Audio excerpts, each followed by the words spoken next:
not too bad. A little claustrophobic. You just got to be careful sticking your head out too fast.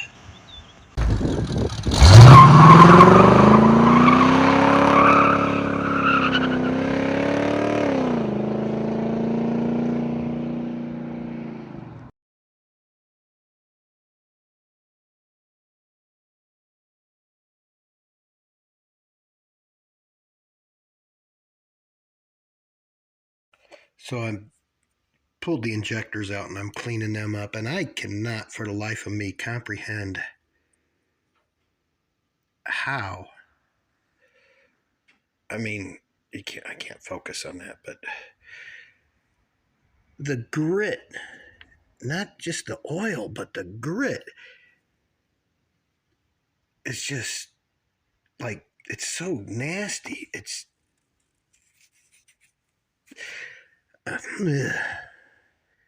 it's hard to clean. Like oil, you can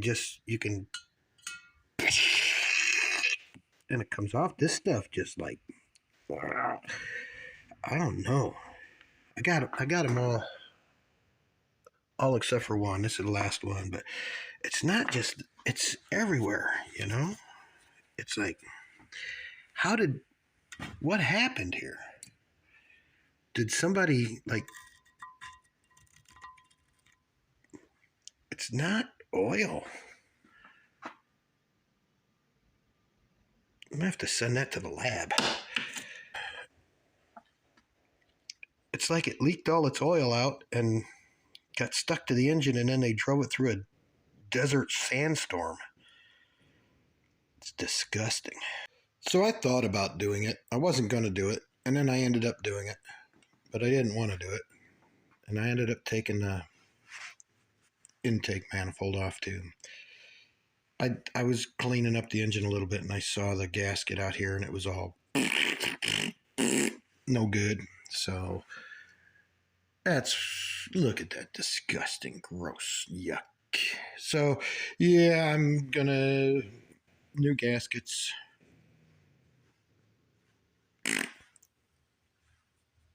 Click. What are you gonna do? Just so hard to find all the gaskets for this thing. It's weird. Just have to sit around and wait for them to come in the mail. Can't go to the auto parts store and buy stuff anymore. But that's all right, it's a lot cheaper online. If you go to the auto parts store and you say, I need this gasket, intake, lower intake manifold gaskets, and they go, well, we don't have them. A couple of days, we can order them and they'll be here Monday. Well, I can order them and have them in my house Monday. Cheaper for the same thing.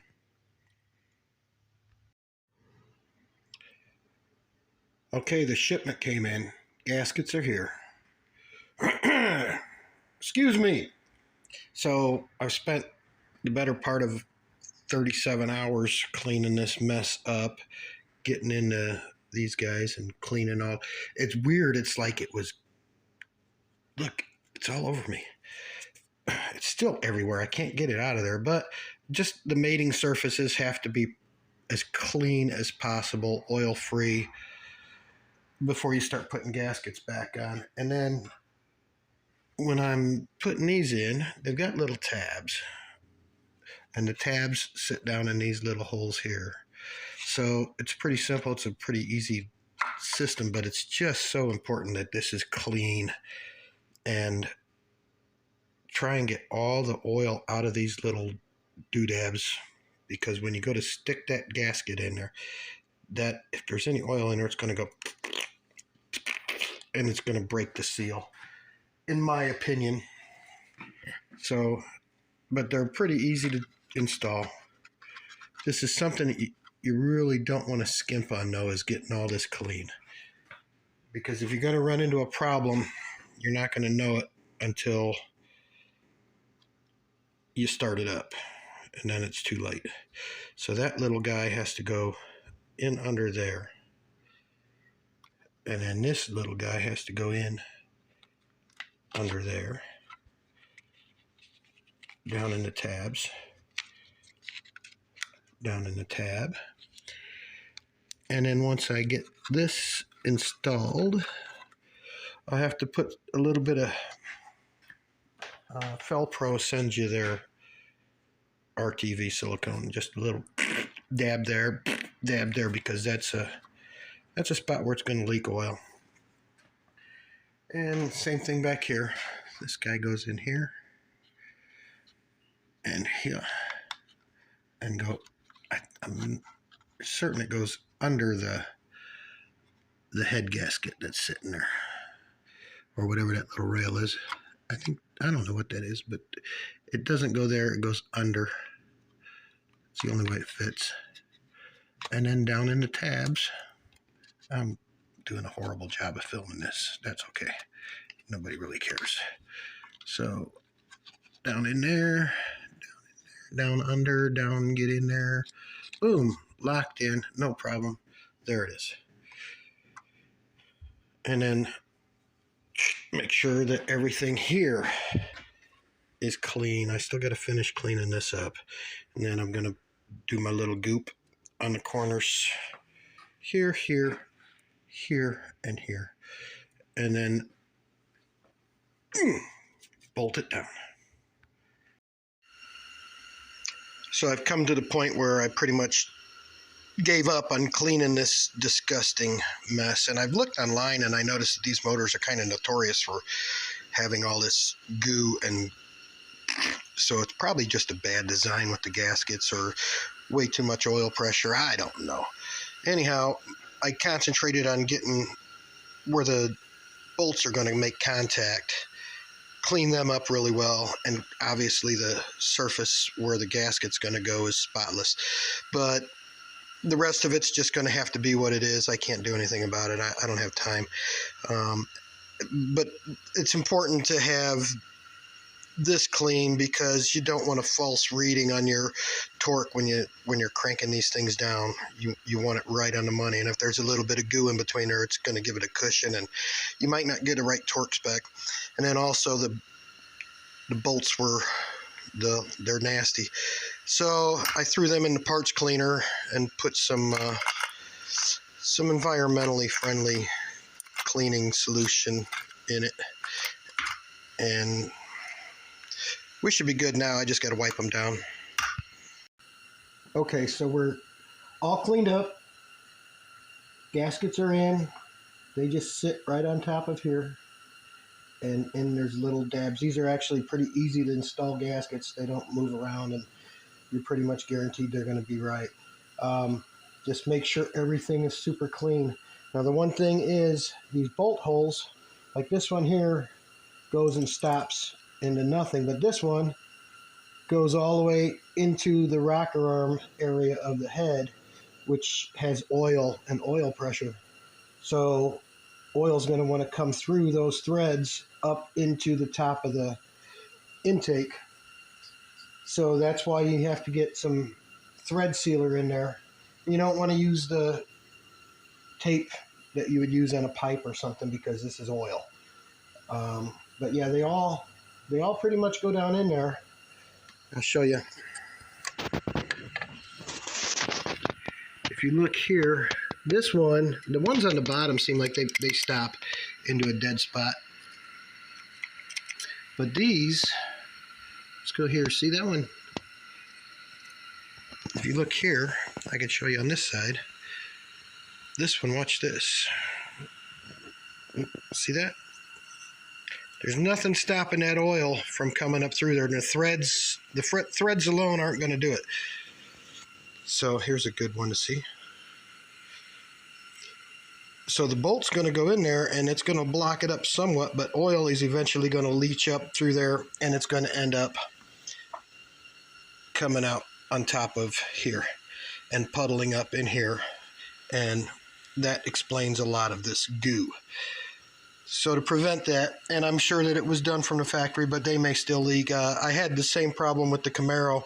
There's actually on the small block Chevy, the old school small block Chevy, there's only 2 or 4 of them that actually have that issue where oil leaches through. Also, these are 11 foot-pounds of torque on these bolts. Very important to get the torque right on them. You don't want to crush the gasket, and you don't want to leave the gasket loose.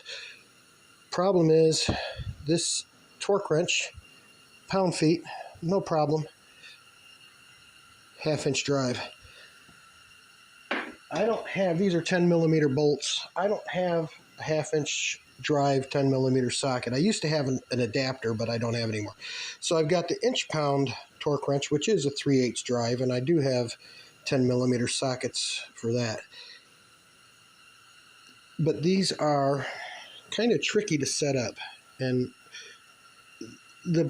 I had to search quite a bit to find the actual specs for this, and they really never did give me any specs for like the torque sequence. It says crisscross them if you want, kind of. So I'll do it the way I would do it on a small block Chevy. But so if you see this, let me loosen this up a little bit. They did give me inch pounds, which is good because that makes it easier. Otherwise you got to convert 12 times 11, which apparently is 132, because that's what they told me, 132. See how quick I did the math? I didn't do the math. So you go up to 120. So if you see, I'm at zeroed out on 120. I hope you can see that. And then once you got that, now I'm at 120 inch pounds, but I need to get to 132. Well, on this end, each dot or each slash represents a foot-pound. So that's 12 inch-pounds between increments.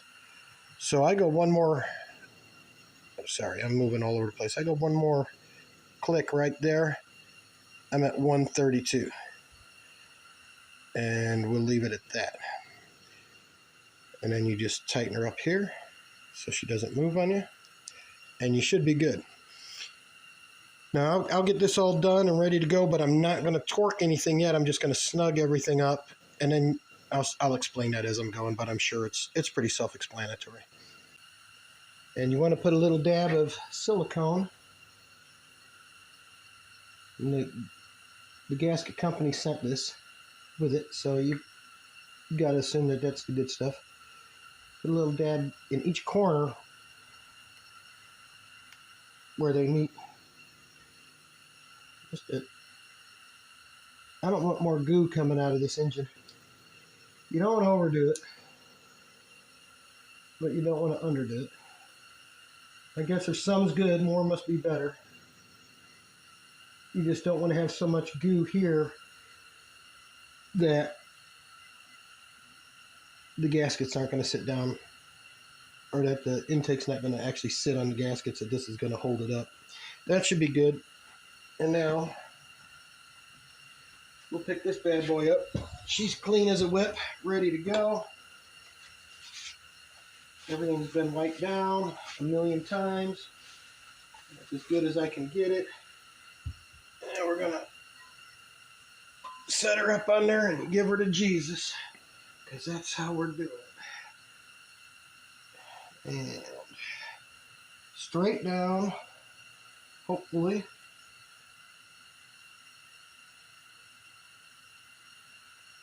Looking for the bolt holes. There we go.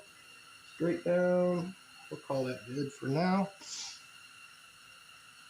So we're pretty much where we need to be. Don't want to be moving, sliding anything because of that goo. And now I'll take the bolts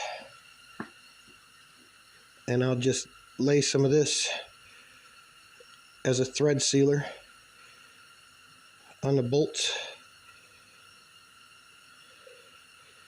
to keep that oil from coming up through there. I'm going to wipe it on a little bit. Just get it in the threads really nice. Little preventative maintenance. And again, like I said, the bottom ones don't actually go into an oil chamber, so if it's not actually necessary to put the thread locker or the thread seal on the bottom ones, but I'm just going to do all of them just to be sure.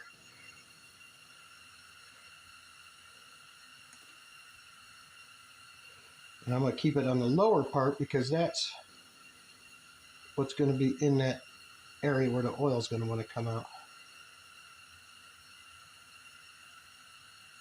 Again, I'm just getting them started for now. Get every one of them in there, and then I can go through and tighten them up, snug them, and then go through and torque them.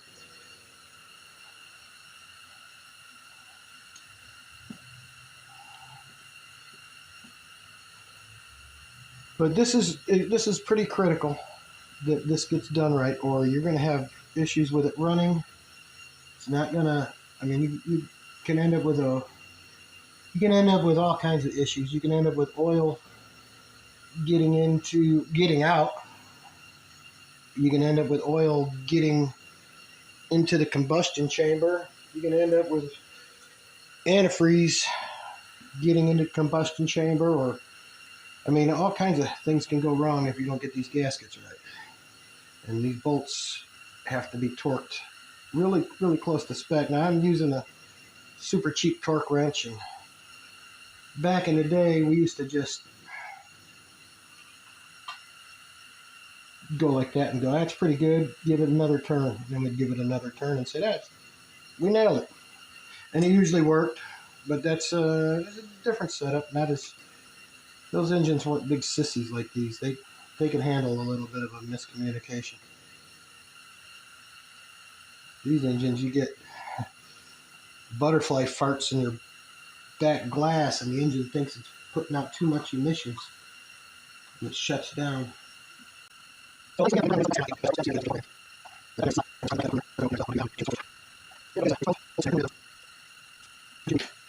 Yeah, we will take this and put it here.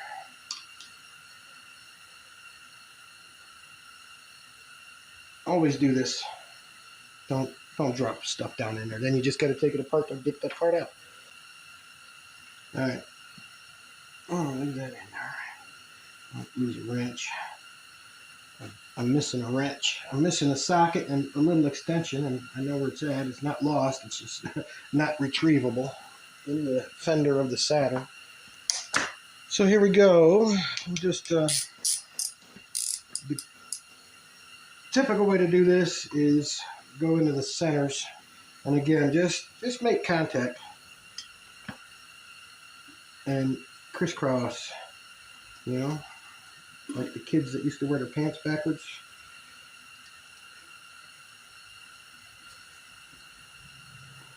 Just want to snug them up, make contact at each one. And if it's not really necessary to do this pattern right now. It is necessary to do it when you're doing your torquing it for the final time. And the reason is just to get in the habit of it, I do it now. So that I don't just go, I see a lot of people just tighten them up, and that is wrong. And I do a lot of stuff wrong, but some of this stuff is pretty important to not do wrong.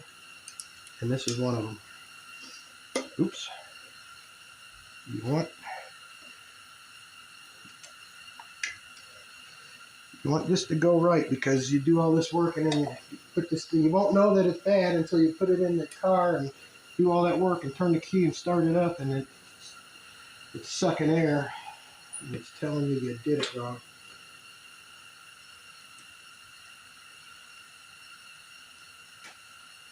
So take your time and do this part right. Follow the directions. Alright, I got them all snuggied. Oh, one more over here.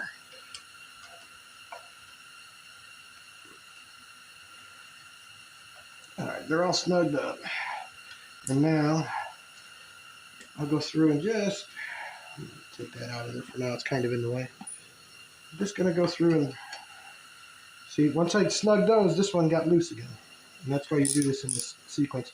You're just going to put a little bit of pressure on it. Good enough. Good over here. That one's loose again.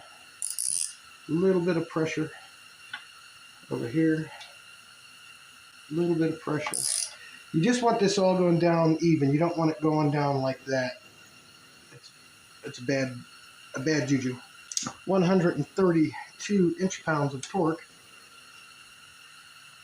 We'll go ahead and get this one first. Wow. I think I'll wait. I'm going to make sure I'm good. 132. That was tighter than I expected. Let's see. Okay, we got a clickage. We'll go over here. Clickage. This guy. Click.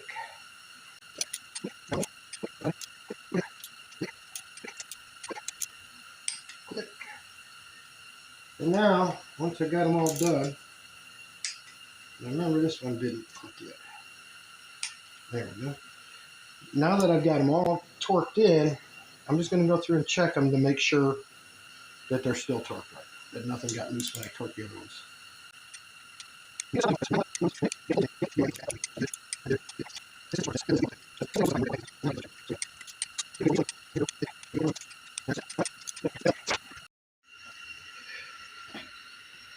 So I've got the intake back on, and I'm kind of waiting for word on this because there's a couple of O-rings or flat washer style gaskets that should go in there. According to one video that I saw online by a actual mechanic that did those, I can't find those anywhere. I ordered the gasket, and that's for the supercharger, and it's gonna sit like right here. Pretty simple, but there's still this. Now, I don't know. I mean, it seems like that might just bolt down. I'm waiting for my connection to come up with some info for me, but I have seen professional mechanics drop like an O-ring type thingy-majobber in there, and I can't put the supercharger back on until I get this figured out and make sure that I'm doing it, at least this part right. I went through and torqued all the bolts down on that intake, and so while I'm waiting for that, I decided to do what I could. I started cleaning up valve covers, and I only spent about maybe 13 to 27 hours cleaning this one. This is the most disgusting engine I've ever. I don't know if I've mentioned that before, but yeah, this is the most disgusting engine I've ever seen in my life. I actually did it while I was cleaning this. I had plenty of time because I went through 42 million rags and 75 million hours cleaning these things just to get them back on. I torqued these down, the 10 millimeter bolt. There's that many of them, 6 per side. I changed the gaskets, changed the O-rings in here, torque them down in a crisscross pattern, and it's like 106 inch-pounds of torque. So that's what they're both are, 106 inch-pounds, and crisscross pattern, 10 millimeters, done. I've got this guy bolted back on, torqued these down to tight. And now I'm pretty much waiting again because I want to get the supercharger on before I put it back in the grease mobile. This thing is so disgusting. I mean, unbelievable. I've never seen one this gross in my life. I've worked on a lot of engines. This thing's like someone pulled all the gaskets out of it and drove it for 100,000 miles just to see how bad it could get. And it did. It got bad. I mean, even after cleaning it, it's still bleh. And it's not, it's like grit and sand. Like they dumped it with oil and then drove it through a haboob out in the desert. I made a list of, because I started thinking about how nasty this engine is, and like I started thinking of different nasty engines that I've worked on. I had an old Dodge, like a 75 Dodge pickup with a 318 in it, that I broke the motor mount, and I was young and I was driving kind of silly, and I stomped on it and the engine went upside down, almost upside down like that. And it cracked the bell housing on the transmission and ruined that. Well, I ended up working on that engine, and it was pretty disgusting because it was upside down for a while and oil was dripping out of the carburetor. And so I thought I'd make a list of the nastiest engines that I've ever worked on. Top 10.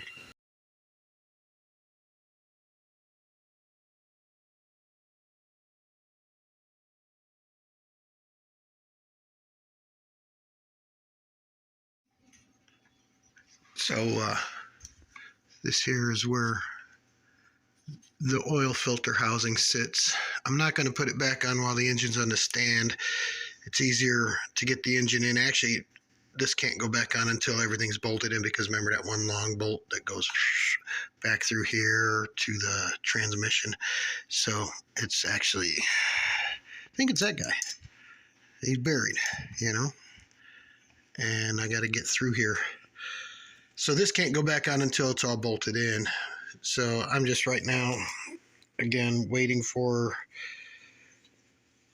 the word on the gaskets and all that. But so I'm cleaning up old gaskets off of it while it's on the stand. It's easier to do. But look at this. Look at this. This is like,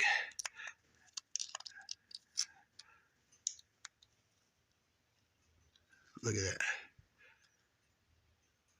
What is that? It's like the blob. I'm afraid it's going to come alive. It is nasty. It's nasty. I've never seen an engine like this. This is disgusting. And I've read online that like these things are kind of notorious for this, just being gross. Filthy car, filthy engine. I'm half tempted to pull this oil pan and change that gasket. I don't know. That's just more work. I just want to get it done. But if I don't do it, I don't know. I don't know. Maybe I should. But I don't want to. Damn it.